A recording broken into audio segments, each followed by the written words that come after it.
I think his touch mid-range as a two guard is phenomenal. Is it? From the workout videos, from the workout videos, from the Is workout it? videos. Yeah, is it uncontested workout videos against his cousin who they were grilling with? Like that's my question. Like I know. I hear all these I things. guess I hear maybe this all podcast is going to be a nightmare for me.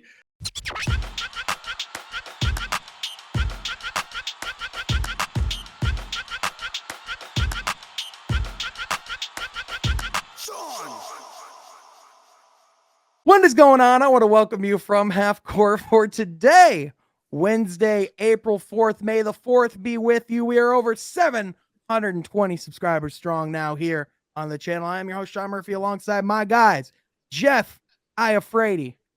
Jeff, how we doing, man? Oh, I'm doing good.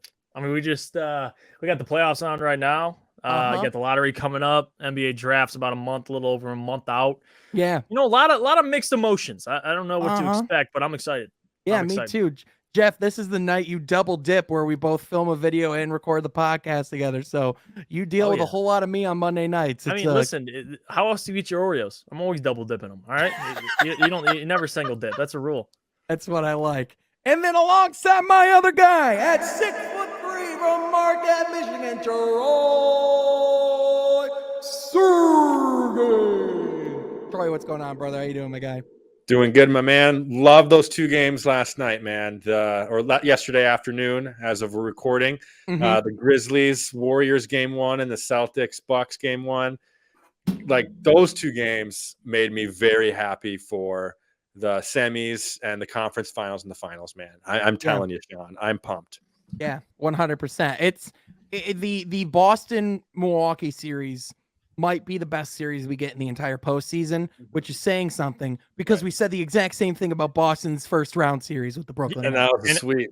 And I'll say this too: the winner of that series is going to the finals. All right, that's what I think. I'll say it. I'll say it too. You know what else I heard about? An interesting stat about that series between the Celtics and the Nets that I really want to share with you guys because I think it's bonkers. Is that Nick Claxton on the Nets shot 9% from the free throw line in the series. Had he shot 50%, it would have been a net sweep. Are you joking? I'm serious. You know how they say never blame, never blame. I'm blaming you, Claxton. I'm blaming him a little bit. But also, who the is letting this guy take the ball? Why are we letting this guy get to the line? Hey, credit to the game. Credit to the Celtics. Well, Keep fouling Claxton. Well, I guess it's hard to not put him in the game when you have him or slow ass Andre Drummond looking like he's on the Harden weight loss plan right now. This is a lesson of Steve Nash. This is why you play LaMarcus Aldridge. All right. This is why you play veterans who can also hit free throws. You don't play guys that have no experience and can't struggle at the line. All right. It's ridiculous. Yeah. That was their problem. Not enough LaMarcus Aldridge. But anyway, this is from Half Court. We're each and every week. Jeff, Troy, and I talk about the hard-hitting stats and everything in the NBA world. If you'd like that, be sure to like this video, subscribe to this channel, and be sure to share with your friends because From Half Court is becoming a growing basketball community and a force to be reckoned with. With that, Troy, you and I decided to pay an ode to Pistons past as we're beginning to continue to talk about Pistons future. I saw you were wearing the Blake Griffin race stripe shirt, and I, of course, had to get out my Derrick Rose Pistons jersey, which, by the way, I know that year sucked, but having Derrick Rose as a Piston was super fun. And I know we all wanted him gone by the end, but I loved him. So ode to Derrick Rose, man. Shout out D Rose. I was at his first home game ever at LCA as a Piston against the 76ers. And he, I think, shot 60% from the field and he had 32 points. And literally every time he touched the ball that game, magic happened. Like he scored. He got to the rim and scored. And it was like, man, if this team, had a little thick roster to it, this team could be a playoff team with Derrick Rose leading the charge. But of course, we know that we had no depth to that team whatsoever. But yeah, you just got Derrick Rose like 6 years too early. Yes, but that's why I love Derrick though, man. He's a great guy, great teammate. What he did for Killian Hayes as well, just helping him. So love you, Derrick. Yeah, 100%, 100%. And it's one of those things where, you know, that era wasn't the greatest, but you know, when getting back to the playoffs, actually being in the conversation again, you know, it was one of those things where it helped us immensely. So, but with that, now it is time to talk about the Pistons future a little bit, because, gentlemen, as of recording, we are 2 weeks away from the NBA draft lottery. That we're still a little bit over a month away from the actual NBA draft. But as of today, we are 14 days, 23 hours, 49 minutes, and 54 seconds from the draft lottery. So we are almost there. And I think that it is important that we look at what that possibly means and what that looks like for the Pistons' future, because there's a lot of different ways it can go. Now, obviously, the Detroit Pistons did not win the NBA championship this past year. I'm glad you guys are sitting down for that. But we also are currently in the top 3 odds for the number 1 pick, essentially meaning that we share the top odds at 14% in a number 1 overall pick. And that also means we have 52% chance of being in the top 4. Now, guys, looking at mock drafts as of right now, if we were to end up in the top 4, these are the guys that are up there. The names we've been saying all along: Chet Holmgren, Jabari Smith, Paolo Banchero, and Jaden Ivey. My question to you guys is, how imperative do you think it is that the Pistons get in the top 4 of this draft? And what about these prospects can't miss for the Detroit Pistons? Yeah, you can go first, Troy. Yeah, I was going to say, I think it's very important, Sean, very important, but I'm not sure if I would go imperative. And the reason I would say that is because of those 5, 6, and 7 guys on your list right there. Your Keegan Murray, your Shaedon Sharpe, right? Those guys can tremendously impact your team. They may not be the second or third option on your team right away. Maybe even 2 or 3 years down the road, they're not your second or third option still. But they're guys that can certainly start, certainly contribute points, rebounds, assists, can move the floor around too. So those are guys that can immediately impact your roster. But why I still think it's important, obviously, is because I still see some potential all-stars on that list, Sean. And I think guys like Chet Holmgren, Jabari Smith. I love what James Edward III said last podcast, that Jabari Smith is probably your safest option. I think he's the most NBA ready. I think he can contribute the most from day one out of all those guys. And I do like Chet too. I think he's a guy that can obviously stretch the floor. He can play great D. I'm really impressed with his D. I don't think his D is talked about enough. And he can obviously shoot the ball. We saw that a lot in Gonzaga. So yes, I'm going to go with very important, Sean, but not imperative. Yeah, that's a perfect way to put it. It's not imperative, especially when you have a guy like Troy Weaver who can recognize talent and see, more in depth. Like if you look at, the superstars in the NBA, not everybody's a top 4 pick. Like you can find guys that are around 10 or even close to or after 10 to 15. So it's not about where you select guys, it's who's selecting them. And I think that's what matters the most. And you have a guy like Troy Weaver, who I trust. I mean, did it in OKC for all these years, helping them scout with Sam Presti. So he's got the resume for it. And like Troy just pointed out, guys at the bottom of that top 10, pretty good players like Keegan Murray and Sharpe, Benedict Mathurin, whoever you want to pick, whoever's your flavor. I don't think you can go wrong. Now, I like the bigs at the top, Chet, Paulo, and Jabari Smith. I think everybody would prefer those guys. But still, if you fall to 4, 5, or even 6, let's just say worst case scenario, you fall to 7, I'm not as worried because I know, listen, it's something different now with Troy Weaver. Like what he's able to do, even if they select Keegan Murray, I'm still going to be, hype as hell as a Pistons fan, knowing that we're getting another guy. So I don't think it's imperative, like Troy kind of hinted on already, but it would definitely help to get one of the best players in this draft. But it's not as much as a top-heavy draft as I think people advertise it to be. So yeah, I'm not too worried about it. So according to the big board on tankathon.com, as of right now, if we were to look at kind of how this class is kind of looked at, if you're looking at the tiers of prospects, it really, this class kind of comes down to there's 6 guys that are kind of considered the top group. The tier 1 is really those 2 prospects, Jabari and Chet. And then those are the 2 guys that are probably the most consensus at number 1. And then it kind of comes down to that second tier, Paulo, Ivy, guys like AJ Griffin or Keegan Murray. And then it's kind of like everybody else, it's Shaden Sharp, Benedict Mathurin. Like I could argue you could throw those guys up in those top 2 tiers as well. But after that, it's kind of everybody else. Right. So, so looking at this class, like obviously the best players are going to be at the top. Obviously, when you end up with those odds, you want to end up in the top 4, top 5, and having a guy like Jabari or Chet would be huge. However, again, there is a lot of value that you can get later in the draft. Again, you can look at any of these guys and you can make a legitimate case that Benedict Mathurin would be a really good fit alongside Cade Cunningham. You can make a legitimate case that Keegan Murray, a guy that a lot of guys don't love, maybe don't see like a super high ceiling, but can come in and be a good NBA player for years to come, right? Like you can really get value, and this team will get better no matter what happens in this draft, in my opinion. It's just how much better do you get right away depends on where you end up in this order, in my opinion.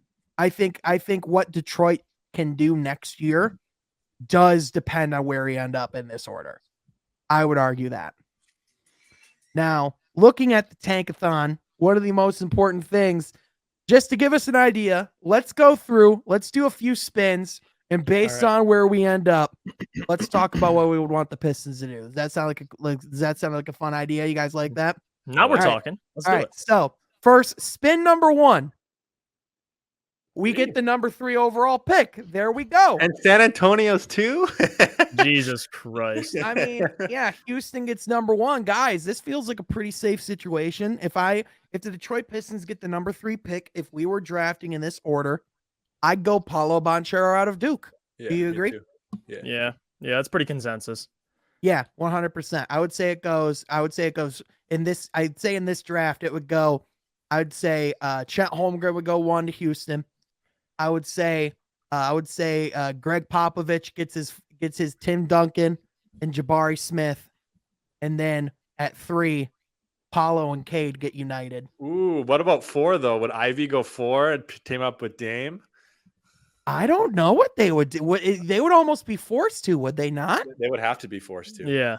And then they build the exact. Yeah, then that's the exact same thing they had. Yeah, that would be interesting.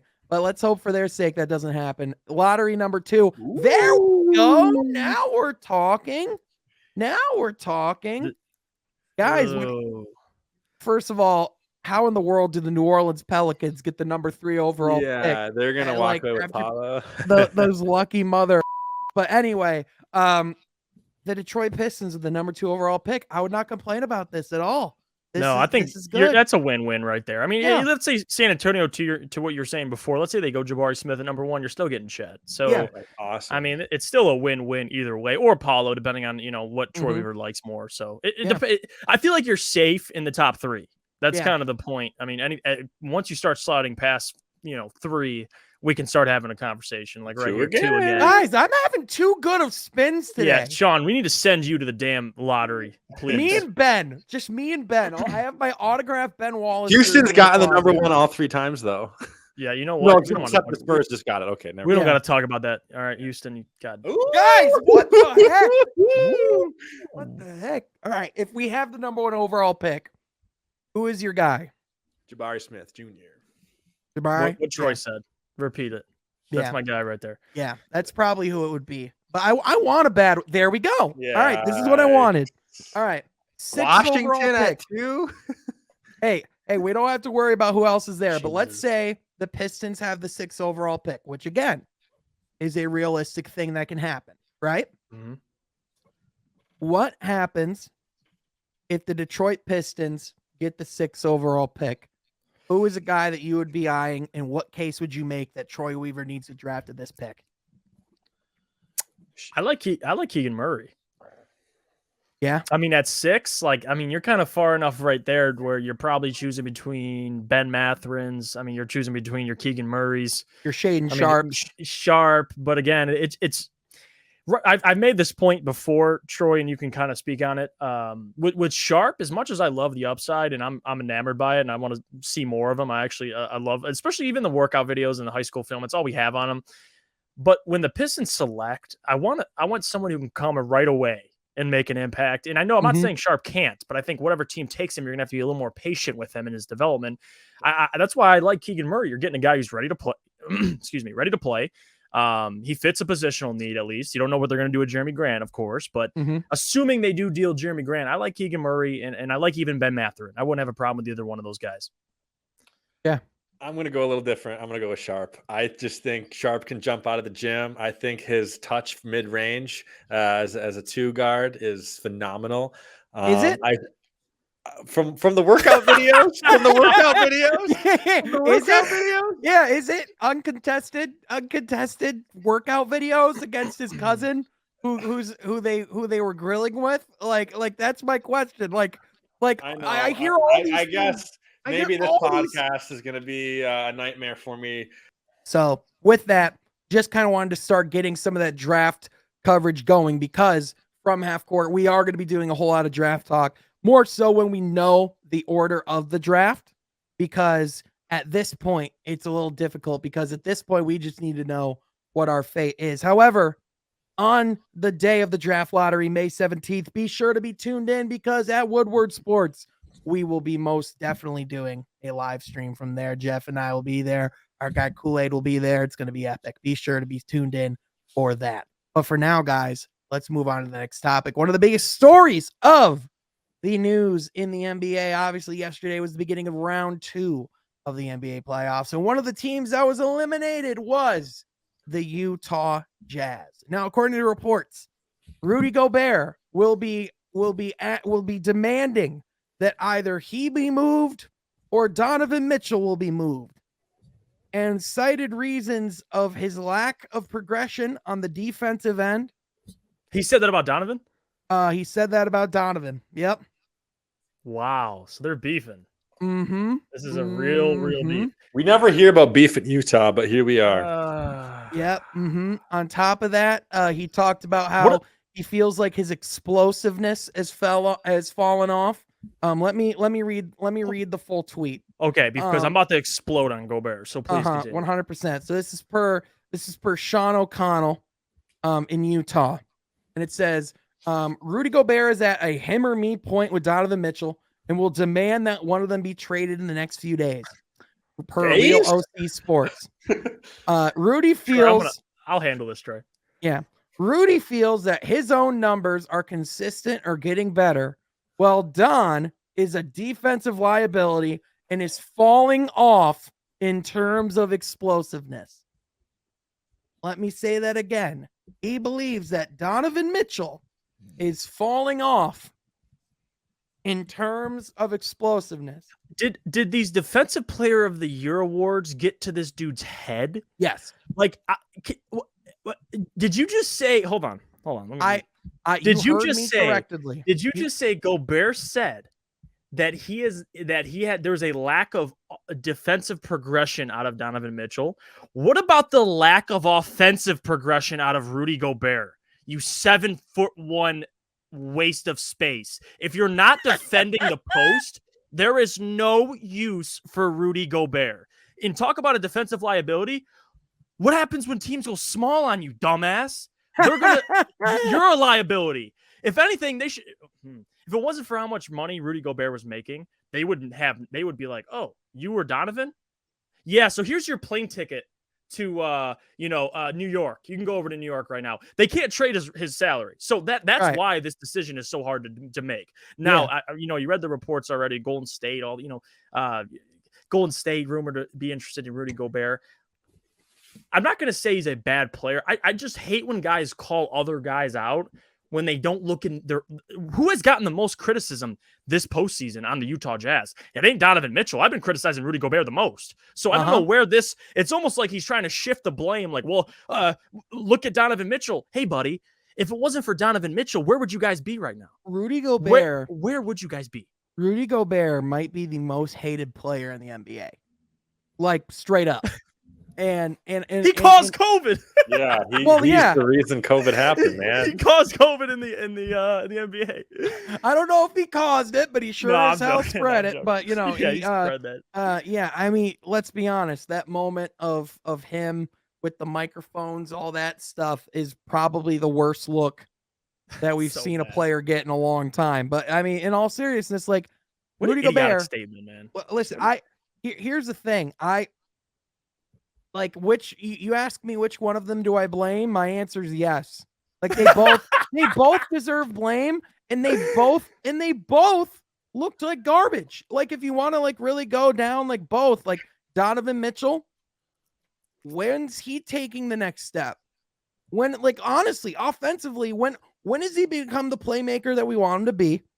When is he going to become but no, seriously, they both need to take the next step. Sean, are you saying that about Mitchell? Let me finish.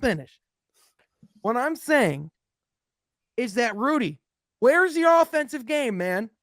Where's any reliable offensive game? The fact that it is known that you can't make a bucket if you dribble more than one time, that you are only effective as a lob rim finisher, and you want to talk about how you have this prowess as a defensive player of the year?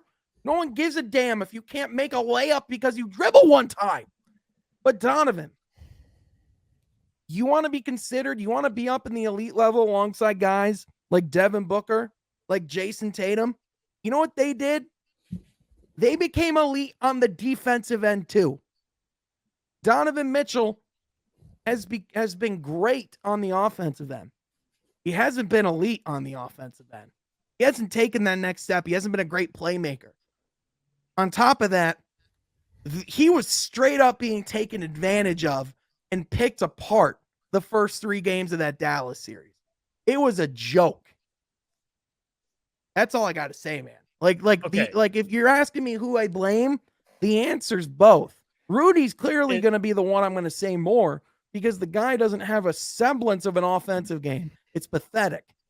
And I want to say this about Donovan Mitchell. For people that want him to just be a playmaker, that like he's given you a career high in assists this season, and it's 5.3. Like he's not going to get much more than that. Like he's not going to be 7 assists a game. That's why it's the Utah Jazz's job to surround a guy who's been giving you 20, let's just say 26 points per game the last couple years, with more talent and guys that can play. Sure. Like I like Mike Conley.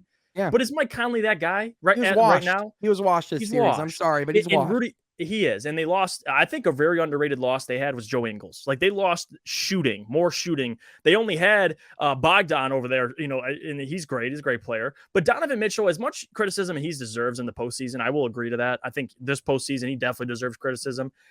I mean, to say your leading scorer, and not to mention he tied his career high in steals. I get he's a liability on defense. I'm not, steals aren't defense. I get all that. But just in terms of creating turnovers and all that, guy has value. Like you could say what you want, but 26 points per 26, 5 and 4, there's 30 teams that are going to want that. So it's like, we could talk about progression, but what is Donovan's next step? He's at 20, he's at 26 points per game on 45% shooting.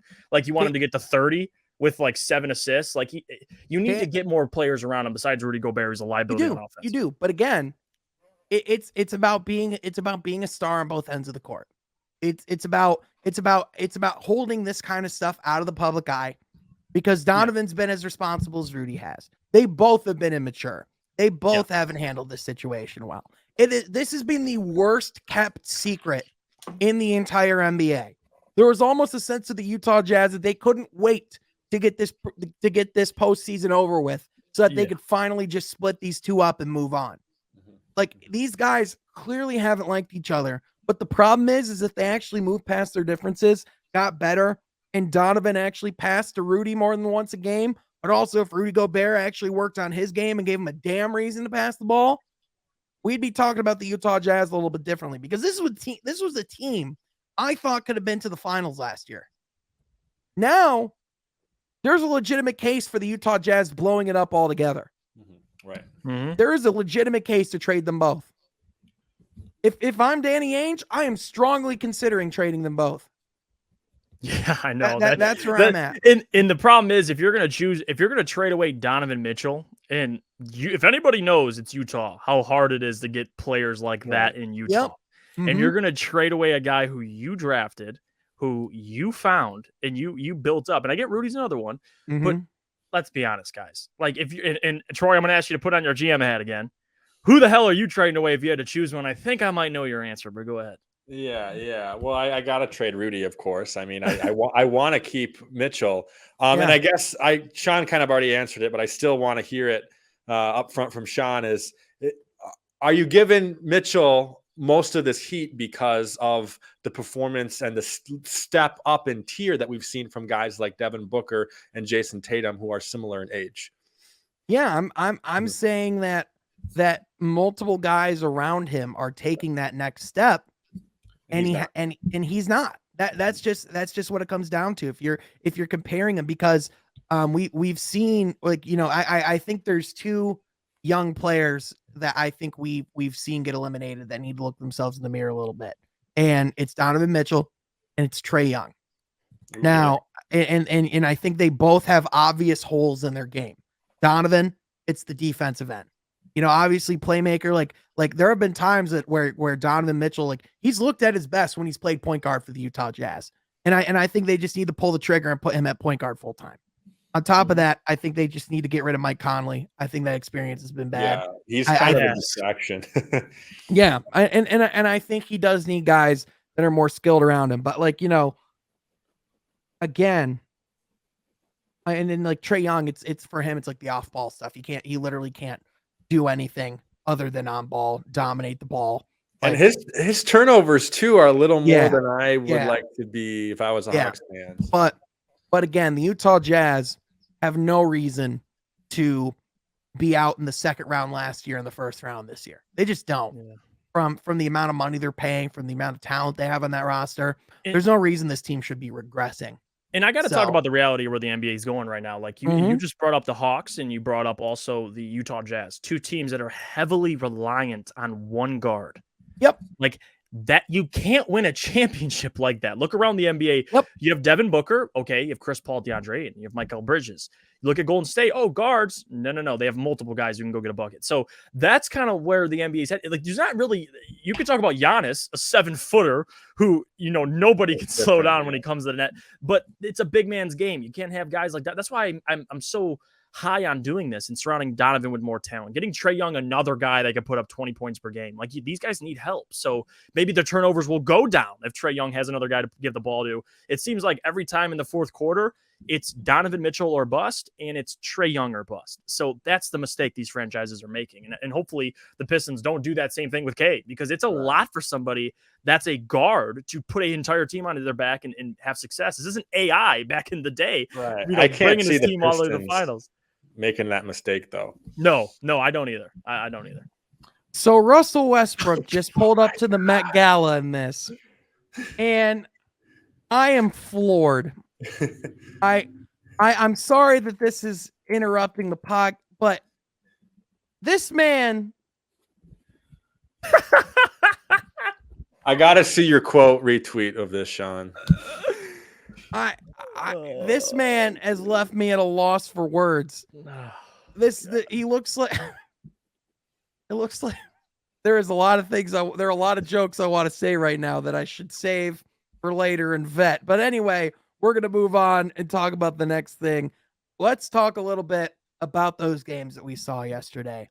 First of all, Troy, we had there was a little bit of a discovery off the podcast over the past couple of weeks that you did in fact doubt the Boston Celtics and not take them seriously. I did, like well. I accused. However, I did say two things needed to happen, and both of those things are happening. We're seeing a little step up in tier, a little bit of Robert Williams III on the defensive end and contributing, and I think the Celtics are hitting on all cylinders, except that game one, I would have liked to have seen more out of Tatum and Brown together. So let's talk about that.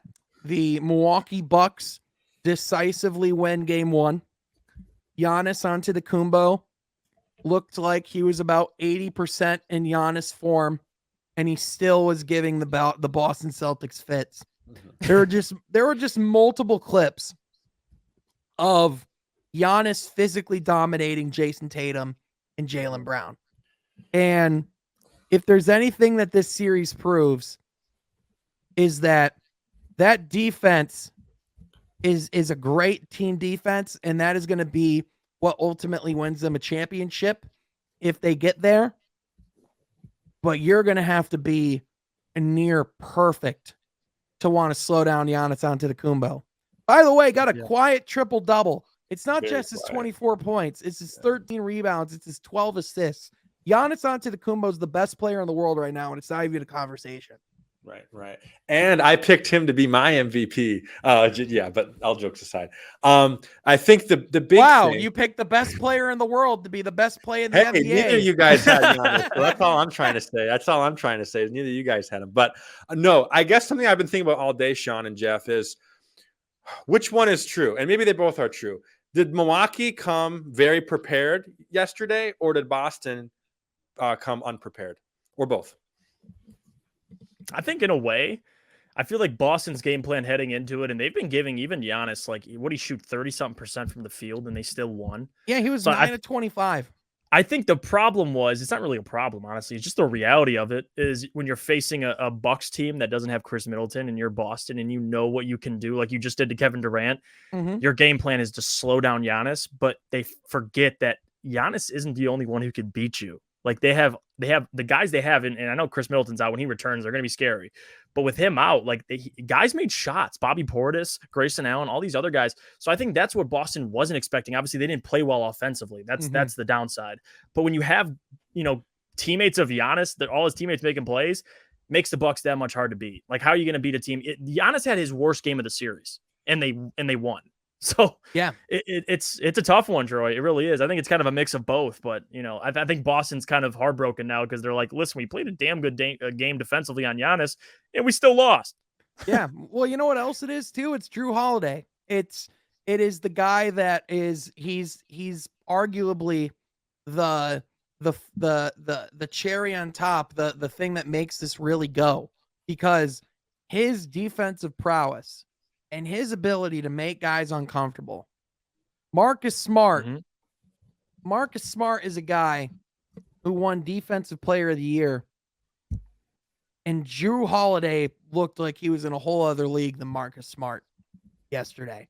Yeah. Drew Holiday, who, by the way, finished with 25 points, who finished with 9 rebounds, 5 assists. A guy who comes up big, and you look at Jaylen Brown, you look at Jason Tatum, they both shot around 33% from the field. I mean, the team as a whole, I think they faced a team that was more ready for the moment.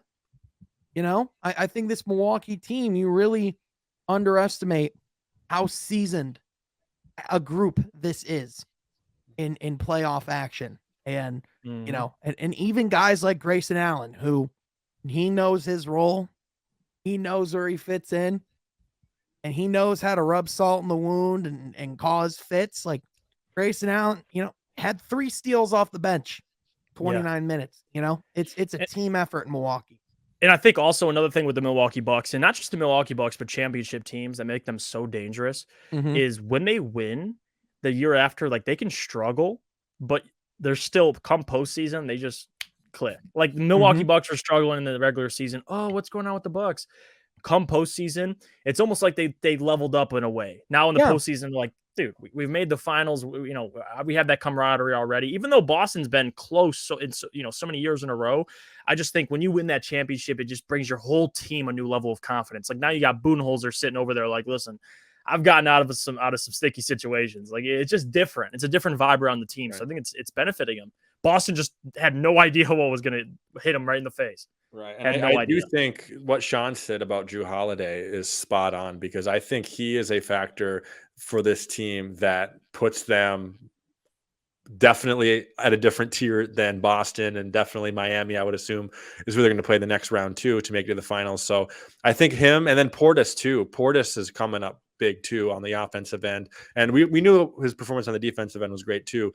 So I just think you have a lot of guys who click, and you have the best guy of them all, Giannis Antetokounmpo, who's clicking at the right time too. So yeah, 100%. And I think that's just the truth. Like, people immediately saw Chris Middleton out. I was like, well, this series is over. Boston's going to win. Giannis Antetokounmpo exists.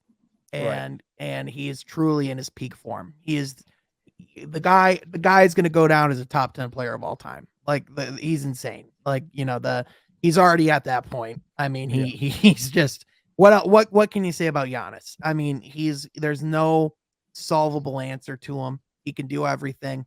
The fact that he could be a roamer on the defensive end and just cause problems and fill any holes that Milwaukee has. But on top of that, on the offensive end, the fact that he can distribute at as high level as he can, the fact that he has as reliable of a jump shot as he does, even though he's not a threat with the jump shot, it's enough to where people have to respect it. And then his driving ability. No one, I don't care who you are, you're not stopping Giannis Antetokounmpo getting to the rim. Can I ask you guys a question? I saw it on Twitter, and I don't know how to feel about it, but all I know is the question pissed me off. All right, and someone asked, and I feel like in a way it's recency bias, but another reason why I'm asking is, would you rather have prime LeBron or Giannis right now in his prime? And people were saying Giannis. What's and prime I think LeBron? Like 2012? We'll say Miami Heat, like during those years where he was winning, like Giannis is right now, and he could be MVP and Defensive Player of the Year every single damn year.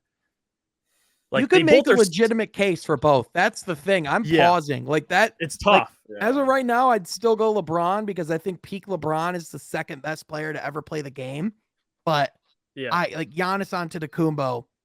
I don't even think we've seen peak Giannis yet. That's the thing. And that's scary. I think maybe in 2 or 3 years, Jeff, we come back to this question and have Giannis. But I'm still going to stick with LeBron too because of the finals. The dude was always in the finals. The dude, I know. Giannis might just be in the finals every year.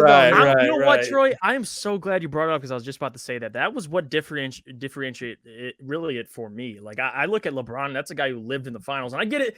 Okay, before people come attack me, I get LeBron had to leave Cleveland, but guys, don't try and compare Cleveland and how it was run till Milwaukee and how they built that team around Giannis. They're two different. LeBron had to leave Cleveland.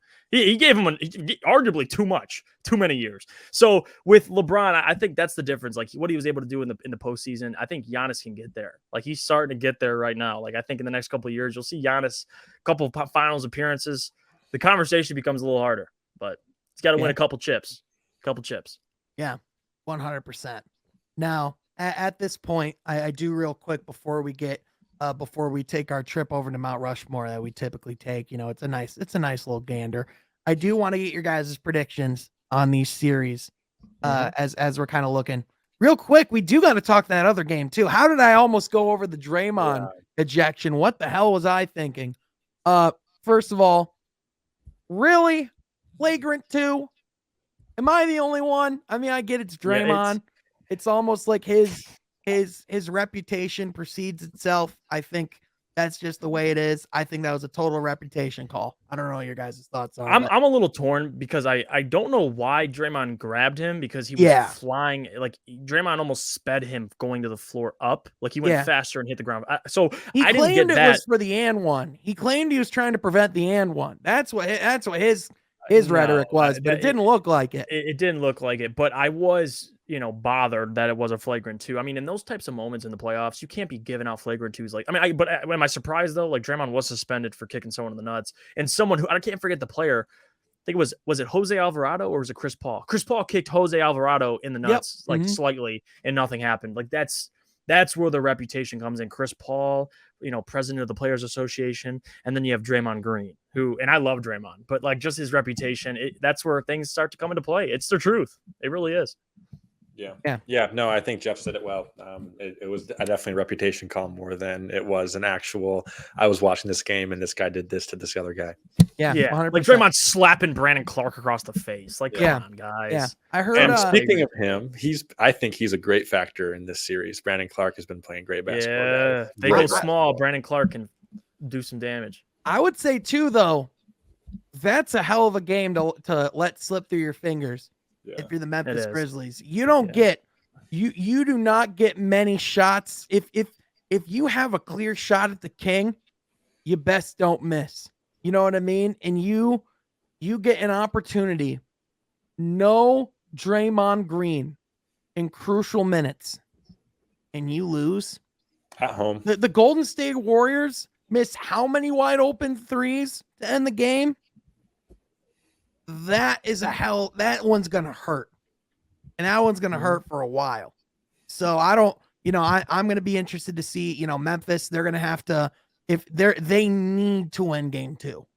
Absolutely, they need to win game 2. But having said that, looking at the landscape of the playoffs right now, we'll come back to the ones that we just talked about.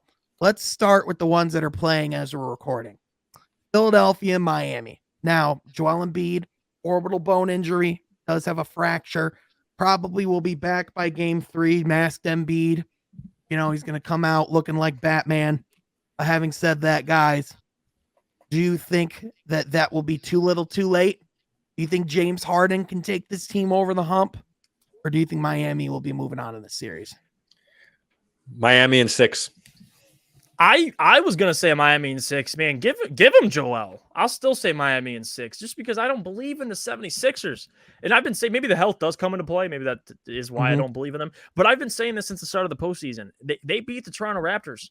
They almost also threw a 3-0 lead on the Toronto Raptors. So I if you have a coach, and I love Doc Rivers as a human being, but as a coach, if you throw the most 3-1 leads in an NBA history, and you're that close to throwing a 3-0 lead, what makes me think, and you have Joel Embiid, James Harden, probably the 2 most fragile players in the postseason, you think I'm going to bet on these guys making any type of run? Hell no. In Miami and what they've done, Miami's been impressive. I'm going to give them credit because even with Jimmy Butler's been back to that form we wanted him to be at. And not just that, I mean, Kyle Lowry's missing this game as well. So they're down 3, but Kyle Lowry's not there. And I just like Miami. I love the culture they got. They're a winning culture. I think they'll beat Philly, even with Joel Embiid. So give me Miami in 6 or 7, even with Joel or without Joel. I don't care what it is.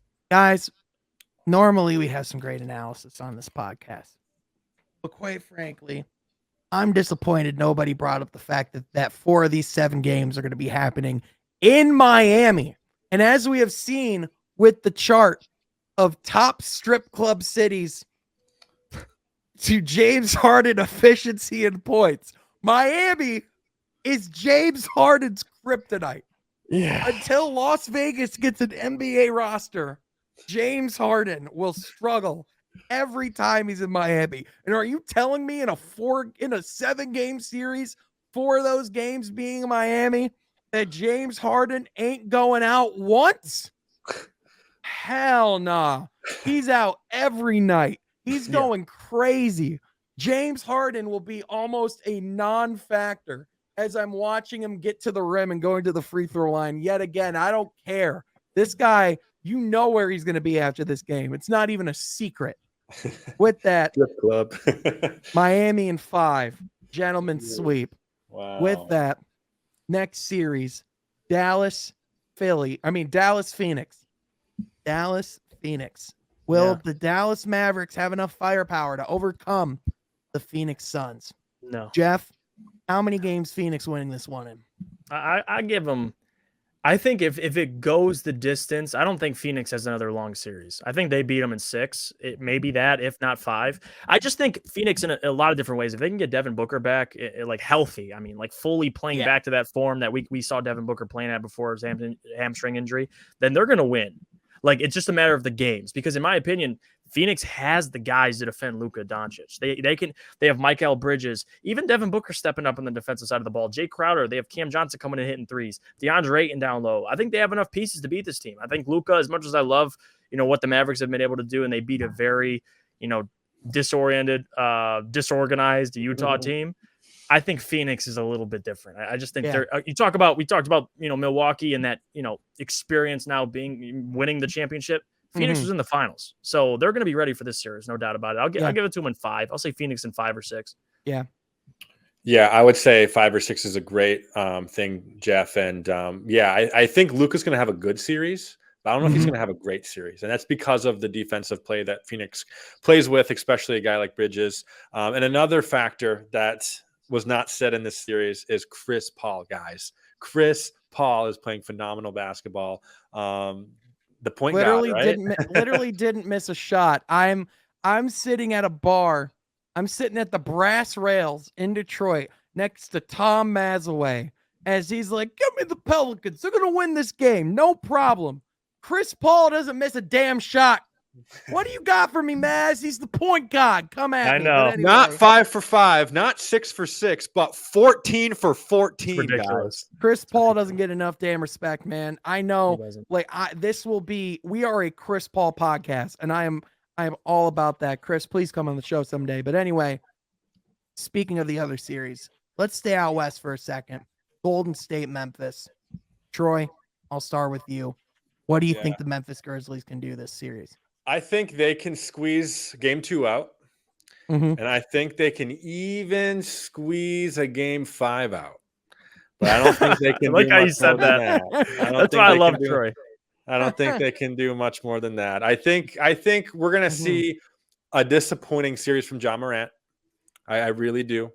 I just think this team is 1 year away from being a conference finals team. I just don't think they have the pieces there yet, guys. We see great performances by guys like Dylan Brooks and Brandon Clark and Desmond Bain and stuff, but it's just not. They're just not there yet. It would be unbelievable if it weren't Warriors and Suns in the Western Conference Finals. Yeah. Jeff, we had a video come out today, and I even said it feels like they're kind of like a piece away. Like that Chris Paul away from being like the Phoenix Suns. So that's kind of where I feel like with them. But what about you, Jeff? What are your thoughts? And we talked about it earlier too with, guard reliant teams. And this is one of them right here. Like Ja Morant, as much as I've loved what the Memphis Grizzlies have been able to do, there's just a point in time, like what Troy said, they need more pieces. Like they're going to run out of gas eventually. I mean, you have Ja Morant. Who's going to stop when the Warriors go on a 15-0 run? Who's going to stop him? And Ja Morant, yes, he can answer for so many of those.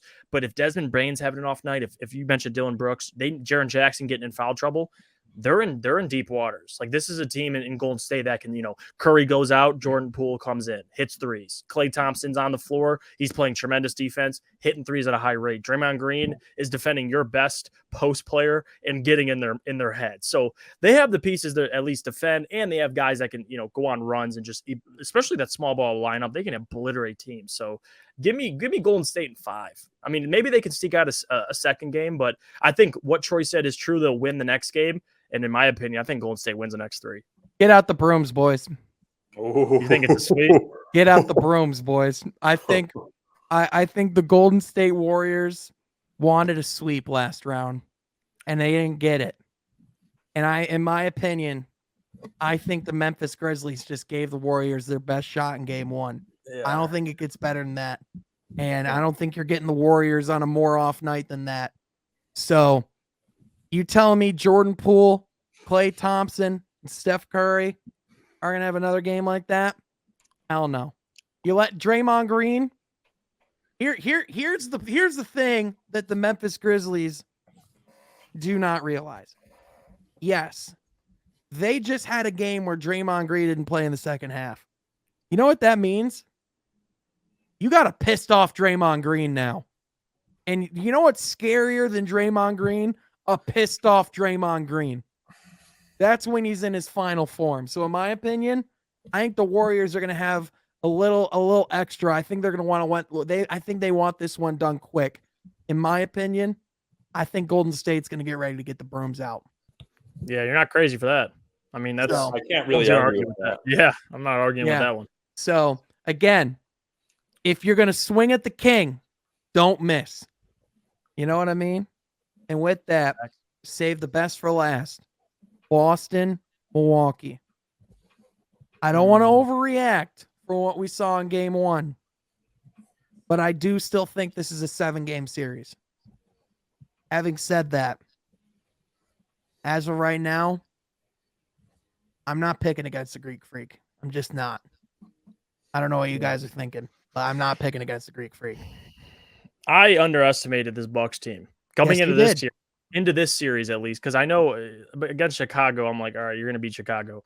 But against the Boston Celtics, I talked to Maz, but on the bottom line on Woodward Sports Network. I talked to him and he goes, "Hey, listen, I think the Celtics are going to beat the Bucks. Am I crazy?" I said, "No, honestly, I think they can beat the Bucks as well." But then I watched Game 1, Sean, and I watched Giannis have a terrible shooting night, and they still lost or won. The Bucks won. So in that case, confidence level for the Boston Celtics, as much as I love the team and I'm just rooting for them, I'm probably going to lean Bucks. I think the Bucks win this series, and I would say 6 or 7 still. I think it still goes deep. That's how much respect I have for the Boston Celtics. Oh, yeah. I just don't think they can beat, like, Giannis is just different. And if they can get Chris Middleton back, you don't want to rush him back. But even if he's out the whole series, like, I don't know, Sean. Yeah, Jaylen Brown has to step up the way Jason Tatum has. That's what's got to happen in order for this series to get more legitimate. Troy, what about you? Where are you landing right now? I'm actually going to go closer to 5 or 6 for Milwaukee. I think Boston is going to have a really hard time in game 3 and 4 in Milwaukee, guys. Now granted, I could see Jaylen Brown stepping up. I'm not going to, bet totally against that, but I think Milwaukee is going to be in their peak form in that game 3 and 4. And I can see a Boston winning game 2, but I can't see them winning a game 3 or 4. And that puts you at 3-1 already. Right. So what happens in game 5? Sure. Boston could win and push it to a 6, but also Milwaukee could win in a game 5 too. So I'm going to go either game 5 or 6 for Milwaukee. Yeah, that's fair. I still think 7. I mean, at the end of the day, the one thing that Jason Tatum and Jaylen Brown do have is experience. They are battle tested in the playoffs. I don't think Milwaukee is going to be in an environment that they haven't been in before. And on top of that, I think, you can't discount the fact that they did just shut down a guy like Kevin Durant. So I would imagine if you can keep Giannis's shooting nights off, and if you can prevent other guys, like if you can throw off Drew Holiday's rhythm a little bit too, that can change things. But again, if you're asking me who I'm betting on, who I'm putting my money on, you can't bet against the Greek Freak right now. You just can't. Yeah. But with that, you know what else you can't bet against, guys? The best way to end a show, and that is to take a trip down to Mount Rushmore. And Troy, I know you got something it's probably gonna weird me the hell out. But what do you have for our ending? Actually, the opposite. It blows my mind, Sean, that we're over a year into this podcast and we have never done a Mount Rushmore of our favorite players. What? We have never done that once on this podcast. We've done GOAT, right? Mount Rushmore of best players of all time, but this is not best players. This is favorite. This is personal favorite. I like it. I say, I say we just go down. We all give our 4. I think that's the way to do it. I think so. Yeah. Holy cow. That's insane. Cause if you're looking, Troy, this isn't just over a year in. This is episode 52 from Half Court. This is literally the 1 year pod as far as the numbers go. We reached a year in episodes. We have never done our favorite player. What? Okay. Wow. Troy, that's a really good idea. With that, I want you to go first. Let's hear your Mount Rushmore favorite players. My Mount Rushmore of favorite players of all time is Pete Maravich, Kobe Bryant, Dirk Nowitzki, and Richard Rip Hamilton. Ooh! Break it down. Break it down. First of all, for those that might not know, because I know, but tell them a little bit about your backstory with Pete Maravich. Yeah. So I guess I never really was huge into basketball until I was around that 3rd, 4th grade era of my life, and I watched a documentary on him, Heir to a Dream, it's called, Birth of a Legend, and it's kind of his story. And I was like, wow, this guy had a freak work ethic, and I guess I kind of want to try this basketball thing for myself. And I guess if I want to get good, I kind of have to get a freak work ethic too. And I played whatever, but Pete Maravich had a freak work ethic, and I think that's what drew me into him is I just love guys who go all in. And Pete Maravich went all in with his training. His dad was his coach in college. He's still to this day the all-time leading scorer in college basketball, 44.2 points a game. And then he had a decent NBA career, obviously NBA Hall of Famer, but NBA 75 greatest players as well. In 1977, I believe, he actually led the league in scoring. But guys, he did not reach his full potential in the NBA. He could have been a way better player, I think. And then this past summer, I was out in the New Orleans, Baton Rouge area for a couple of days, and I went to his grave in Louisiana, Baton Rouge, and that was so cool to see that. And then the Assembly Hall is Pete Maravich Assembly Hall, so I got a pic with that too. And there's a big mural of some guy just like painted. It's as big as like a house of just Pete Maravich on this random mural in downtown Baton Rouge. So yeah, it's got to be Pistol Pete. He's definitely my number one. It's kind of an emotional childhood connection I have with him, but the work ethic is what really drew me to him. So yeah, absolutely. No, that's fair. That's a good list. Jeff? Well, my Mount Rushmore is all guards because I played guard, so I like these guards. But it's Isaiah Thomas, it's Kobe Bryant, Devin Booker, and to close it out, it's got to be Klay Thompson because I love Klay Thompson. He is one of my favorite players. Guard list, man. it's all guards, but these are guys that I have always enjoyed watching. I mean, obviously, I didn't get to watch Isaiah Thomas. He's just one of my favorite players of all time. But with Klay Thompson, Devin Booker, and even Kobe Bryant, like those guys, I got to watch, and those are three guys that every time they're playing, I'm tuning in because I want to watch those guys play. Like last night, Golden State I love watching Klay Thompson. It hurt me that he was out for so long because I couldn't watch him. But those two guys watch those three guys score the basketball is one of my most enjoyments of watching basketball. So yeah, that's my list. You got 4 guards, but 3 of them are 2 guards, and I love it. All right. And mine is going to be weird as hell. So with that, let's buckle up. First, Ben Wallace, Kobe Bryant. Okay. Michael Jeffrey Jordan. Jeffrey. And to close out the list. Oh man, this is tough. This is tough. I'm gonna go Chris Paul. I've been a big Chris Paul fan ever since his rookie year. I've always loved watching him, and I've always wanted him to get his title, man. That's a guy I've been following for years. The Phoenix run has been so vindicating. The Oklahoma City run was one of the coolest things I've seen a player do in quite a while. Go to a team that flat out was like, hey, we're going to tank, but we want you to play with our young players. And flat out, they didn't believe that he could do it at that point in his career. It makes them a legitimate Western Conference playoff team. Yeah. And gives LeBron and the Lakers fits in the playoffs even too. Like that's the kind of guy Chris Paul is. And he's doing it at the same way. He's just so consistent. And they're all guys who, you know, him and Ben Wallace both are like undersized guys who are doubted, but just were damn good at what they did and affected the game. So I like it. I like that list. Yeah. So yeah, and I was a Michael, like I was like a freaking, like I read every book I could find on him. I studied Michael Jordan religiously as a kid. And then Kobe, he was the guy I loved to root against. But you know, the more I look back and the more I watch his game, just yeah, man, Kobe was just special. That was like just the fact that we got to, and that was the one guy that we all shared. But I mean, Kobe's all just three of us had Kobe on our list, mm-hmm. right? Yeah, Kobe's a man. Yeah, 100%. He just the things he could do on a basketball court.